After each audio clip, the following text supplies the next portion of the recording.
আল্লাহ তাআলা কোরআনে কারীমের ভিতরে বলতেছেন ইন্নাল্লাযীনা ইউযুনাল্লাহ, আল্লাহ তাআলা কালামুল্লাহ শরীফের ভিতরে বলতেছেন ইন্নাল্লাযীনা ইউযুনাল্লাহ ওয়া রাসূলাহু।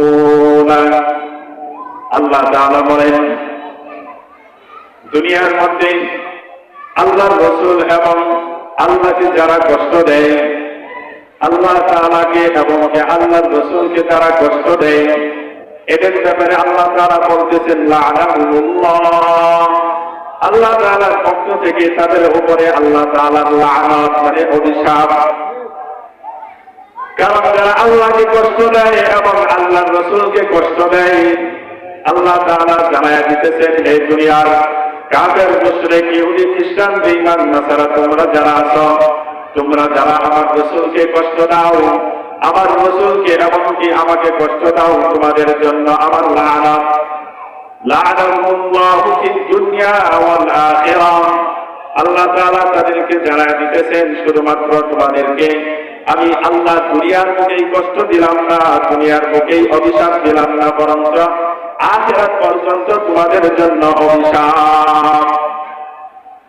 যারা আমার আল্লাহ এবং রাসূলকে কষ্ট দেয়, আল্লাহ তাআলা তাদেরকে বলতেছেন লাআনাহুল্লাহু ফিদ দুনিয়া ওয়াল আখিরাহ।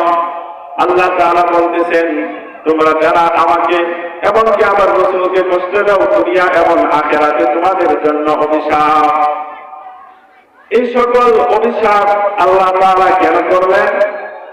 আল্লাহ তাআলা কোরআনে কারীমের ভিতরে অন্যত্র আয়াতের ভিতরে বলেন قل إن كنتم تحبون الله فاتبعوني يحببكم الله।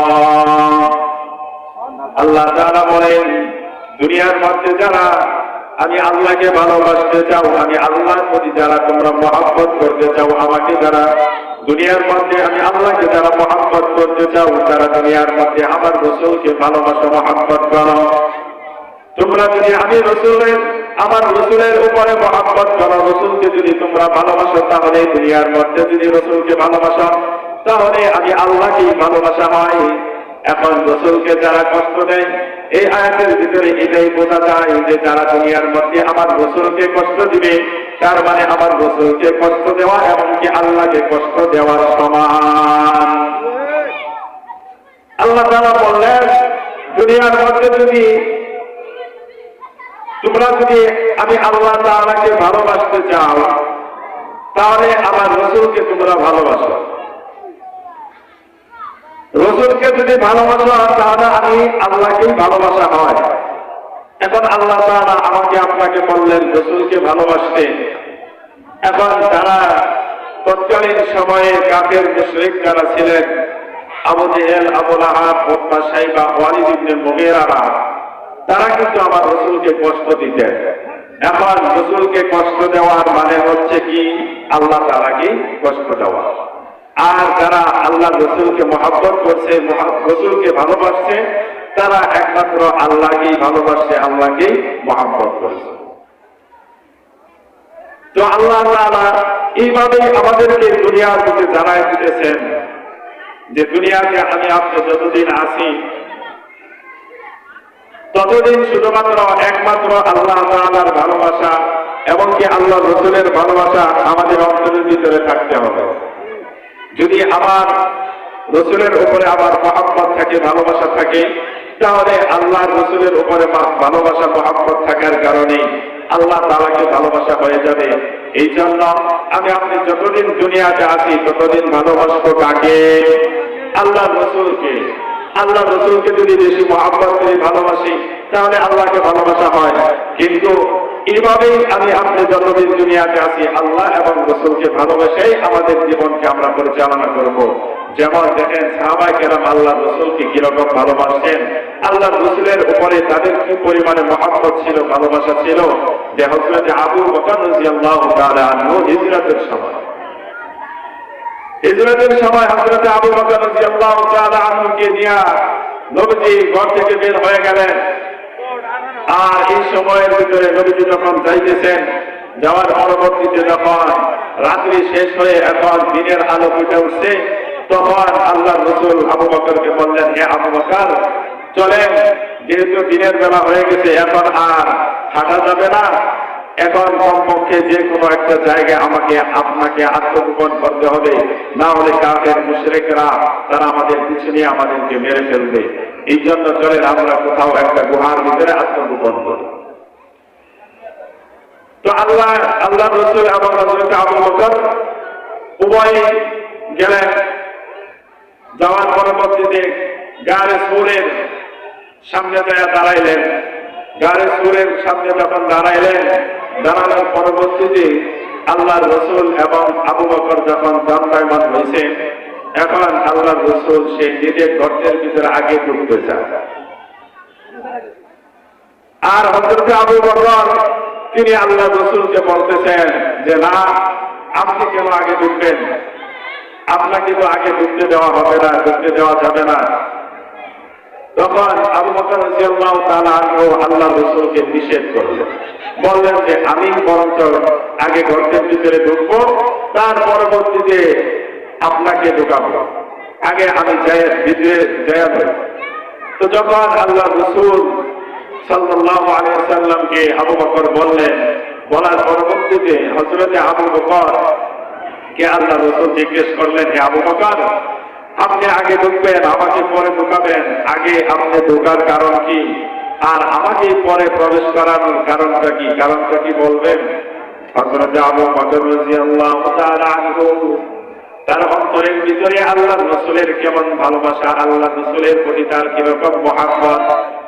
হযরত আবু বকর রাদিয়াল্লাহু তাআলা আনহু আল্লাহ রসুলকে বলতেছেন, ইয়া রাসূলুল্লাহ, ইয়া হাবিবাল্লাহ, এই কারণে আমি আগে গর্তের ভিতরে প্রবেশ করব। প্রবেশ করার একমাত্র কারণ হলো, যেহেতু পাহাড়ি গুহা, এই গুহার ভিতরে পাহাড়ের যে কোনো বিষধর সাপ বিচ্ছু থাকতে পারে, আর এই গর্তের ভিতরে যে সাপ বিচ্ছু থাকবে, এই সাপ বিচ্ছুটা এখন যদি আপনি আগে গর্তের ভিতরে প্রবেশ করেন, তাহলে আপনাকে দংশন করতে পারে।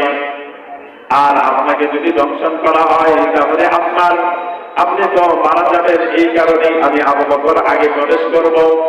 আমি আবু বকরকে যদি সাপ বিচ্ছু দংশন করে, আমি আবু বকর দুনিয়া থেকে বিদায় হয়ে যাব, কিন্তু দুনিয়ার মুখে আল্লাহর রাসূল জীবিত থাকবে, এটাই ভেবে আমি আপনাকে আগে প্রবেশ করতে দিই না।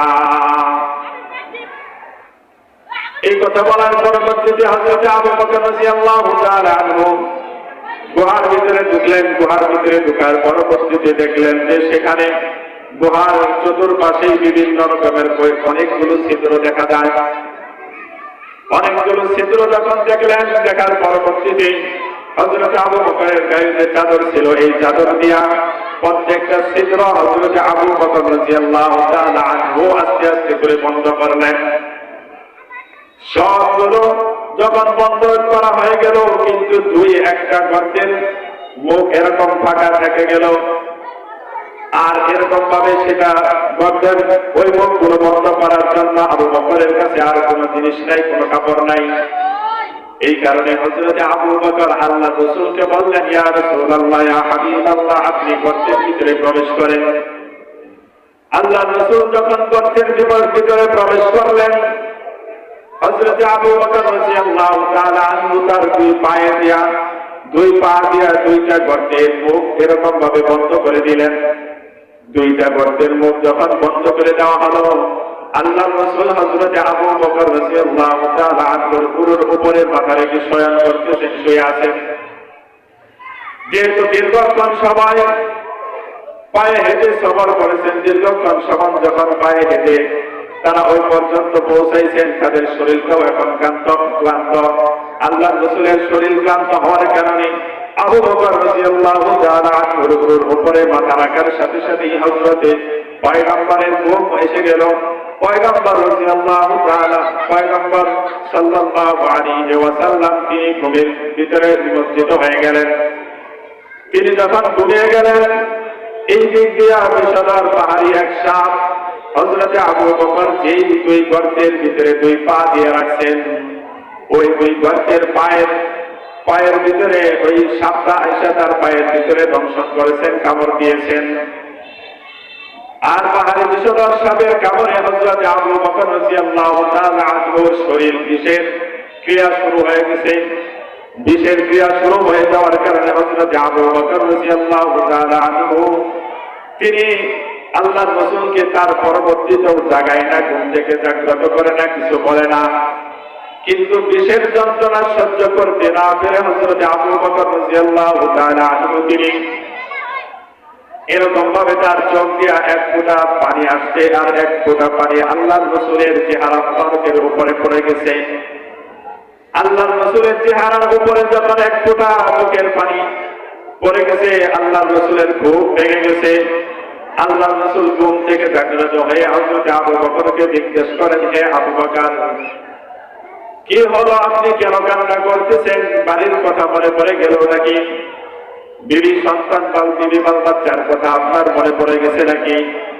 হযরত আবু বকর বলেন, ইয়া রাসূলুল্লাহ, ইয়া হাবিবাল্লাহ, বাড়ির কথাও আমার মনে পড়ে নাই, আমার বিবি বাল বাচ্চার কথাও আমার মনে পড়ে নাই।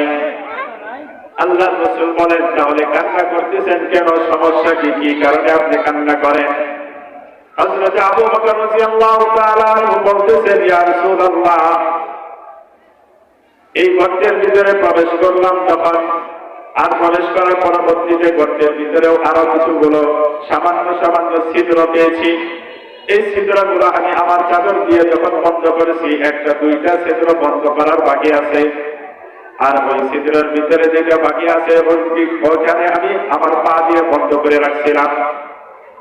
হয়তো বা পাহাড়ি কোনো বিষধর সাপ এসে আমাকে দংশন করেছে, আমাকে কামড় দিয়েছে, আর এই বিষের প্রতিক্রিয়া আমি আবু বকর সহ্য করতে পারতেছি না। আর আমি যখন বিষের প্রতিক্রিয়া সহ্য করতে না পারতেছি, এই কারণেই আমি আবু বকরের চোখ দিয়া দুই ফোঁটা পানি পড়ে গেছে। আল্লাহর পয়গম্বর জনাবে মুহাম্মদুর রাসূলুল্লাহ সাল্লাল্লাহু আলাইহি ওয়াসাল্লাম হযরত আবু বকরকে বললেন, যখন আপনার এরকম কষ্ট হচ্ছিল তখন আপনি আমাকে ঘুম থেকে কেন জাগালেন না? আপনি কেন আগে আমাকে বললেন না? যদি আপনি আমাকে আগেই বলতেন তাহলে তো হয়ে যেত। আল্লাহর রাসূল সাল্লাল্লাহু আলাইহি ওয়াসাল্লাম হযরত আবু বকরকে বললেন, দেখি দেখি আপনার পায়ের কোন জায়গায় সাপ ধ্বংস করেছে। আপনার যেই জায়গায় দংশন করেছে জায়গাটা হযরত পয়গম্বর দেখলেন। দেখার পরবর্তীতে মুখ থেকে সামান্য পরিমাণ একটু থুতু নিয়া যে জায়গায় সাপে দংশন করেছে হযরত আবু বকরের সেই জায়গায় আল্লাহর পয়গম্বরের মুখ থুতু মোবারক লাগিয়ে দিলেন। থুতু মোবারক যখন লাগিয়ে দিলেন, লাগিয়ে দেওয়ার সঙ্গে সঙ্গে তার বিষের প্রতিক্রিয়া বন্ধ হয়ে গেল। হযরত আবু বকর এখন সুস্থ অবস্থায়। এই অবস্থার ভিতরে হযরত আবু বকর যখন সুস্থ হয়ে গেলেন, কিন্তু কাফের মুশরিকরা তারা যারা আল্লাহর পয়গম্বর এবং আবু বকরকে মারার জন্য পিছু নিয়েছেন, তারাও কিন্তু গর্তের কিনার পর্যন্ত পৌঁছে গেছে। তারাও এরকম আল্লাহর পয়গম্বরকে এরকম দেখার জন্য, মানে তাদেরকে মারার জন্য তারা পিছু নিয়েছিল। তারাও গর্তের কিনার পর্যন্ত পৌঁছে গেছে। কিন্তু পয়গম্বর যেই সাপে হযরত আবু বকর রাদিয়াল্লাহু তাআলা আনহুকে ধ্বংস করেছিলেন, ওই ধ্বংস করবেওয়ালা সাপটাকে আল্লাহর পয়গম্বর নির্দেশ করলেন, এই সাপ যে আবু বকর আমি রাসূলকে এত মহব্বত করে এত ভালোবাসে, যে আবু বকর তার নিজের জান মাল সব কিছু দিয়ে ইসলামের জন্য দ্বীনের জন্য এত কিছু করতেছে, সেই আবু বকরকে সাপ আপনি কেন দংশন করলেন? তুমি কেন দংশন করলাম? এখন সাপ যখন দংশন করছেন, আল্লাহ পাকের পক্ষ থেকে আল্লাহ তাআলা সাপের জবান তুলে দিয়েছেন। এবার সাপ বলতেছেন, ইয়া রাসূলুল্লাহ, ইয়া হাবিবাল্লাহ,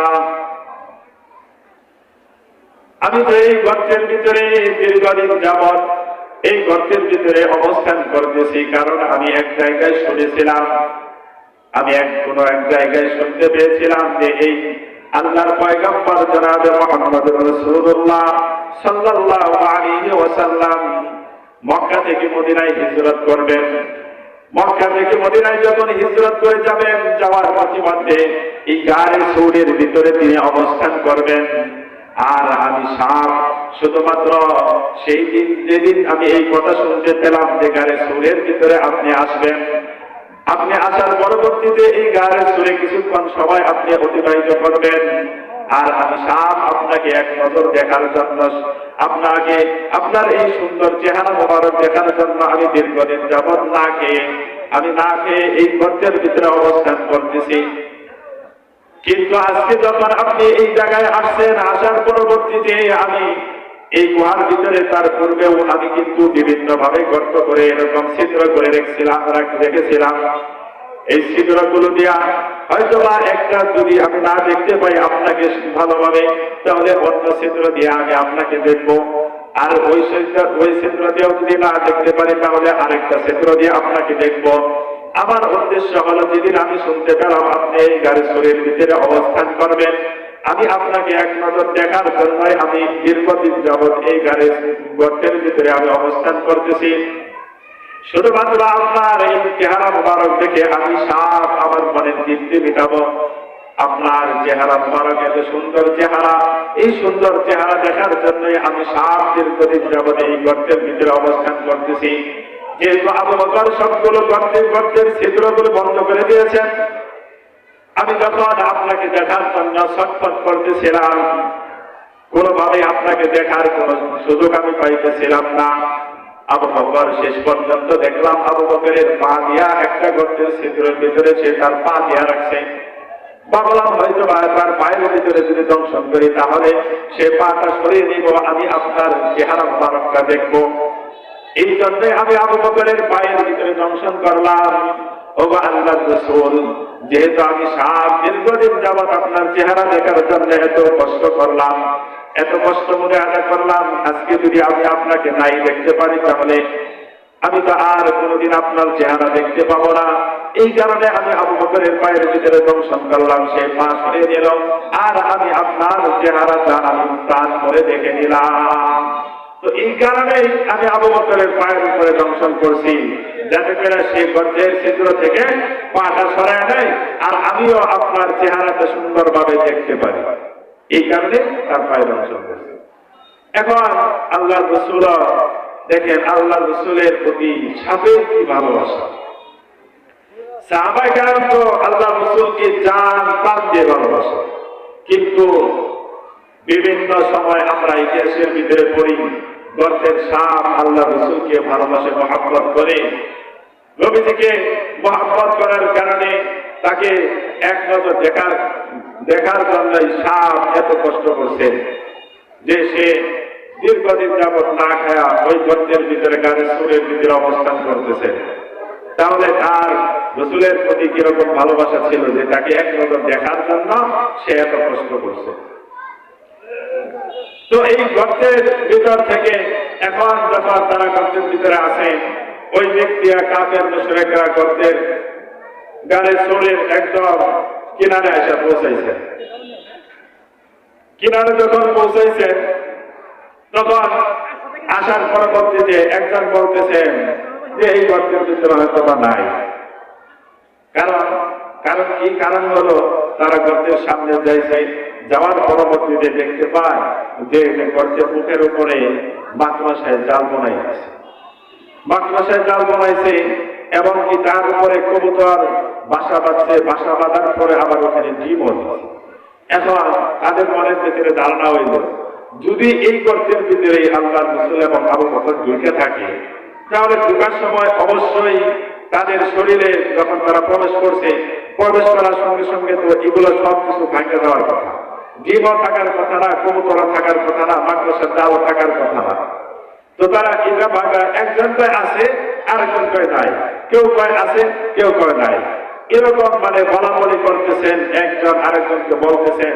কিন্তু এই কথাগুলো আল্লাহর রাসূল এবং আবু বকর ভিতর থেকে শুনতেছে। আল্লাহর রাসূল এবং আবু বকর যখন এই কথাগুলো শুনতেছে, শোনার পরবর্তীতে আল্লাহর রাসূল এবং আবু বকর যখন চিন্তায় পড়ে গেলেন যে না জানি কাফেরদের হাতে ধরা পড়ে যায় কিনা। যদি আজকে ধরা পড়ে যায় তাহলে তো আমারও জীবন যাবেই, বরঞ্চ আমার রাসূল যাকে আমি এত মহব্বত করি তাকেও তো তারা মেরে ফেলবে। সে এরকম চিন্তিত বিস্মিত হয়ে গেলেন। এক পর্যায়ে কাফেররা তারা সেখান থেকে চলে আসলেন, কিন্তু আল্লাহর রাসূল আবু বকর রাদিয়াল্লাহু তাআলা আনহুকে সেখানেও সান্ত্বনা দিয়েছেন যে লা তাহজান। কোরআনে কারীমের ভিতরে আল্লাহ তাআলা বলতেছেন লা তাহজান ইন্নাল্লাহা মা'না। হযরত আবু বকরকে আল্লাহ রাসূল বলতেছেন, হে আবু বকর, চিন্তিত হবেন না, বিস্মিত হবেন না, লা তাহজান ইন্নাল্লাহা মা'না, নিশ্চয়ই আল্লাহ তাআলা আমাদের সাথে আছেন। এই কথা যখন বলছেন আল্লাহ তাআলা আমাদের সাথে আছেন, তখন আবু বকর আর চিন্তা করে না, এদিক দিয়ে কাফের মুশরিকরা তারাও চলে গেছেন। এখন আবার তাদের সফর আবার পরবর্তীতে শুরু হইতেছে। এইখানে আবার আরেক কাহিনী করছে, আল্লাহ রাসূলের যে সকল বরকত আছে, এই বরকত মুবারক এবং আল্লাহ রাসূলের প্রতি আবু বকরের যে সকল ভালোবাসা, এই ভালোবাসার কথাগুলোই বলতেছিলাম যে সাহাবায়ে কেরাম হযরত আবু বকর আল্লাহ রাসূলকে কি পরিমাণে ভালোবাসছেন, নিজের জান মাল ছেড়ে দিয়েছেন, নিজের জানের ভয় করেন নাই, নিজের জানের প্রতি মহব্বত নাই, কিন্তু রাসূলের প্রতি সবচেয়ে বেশি মহব্বত রাখছেন। আল্লাহ রাসূল এরকম ভাবে আবু বকরকে খুব মহব্বত করতেন, যার কারণে আবু বকরকে সাথে নিয়ে তিনি হিজরত করতেছেন।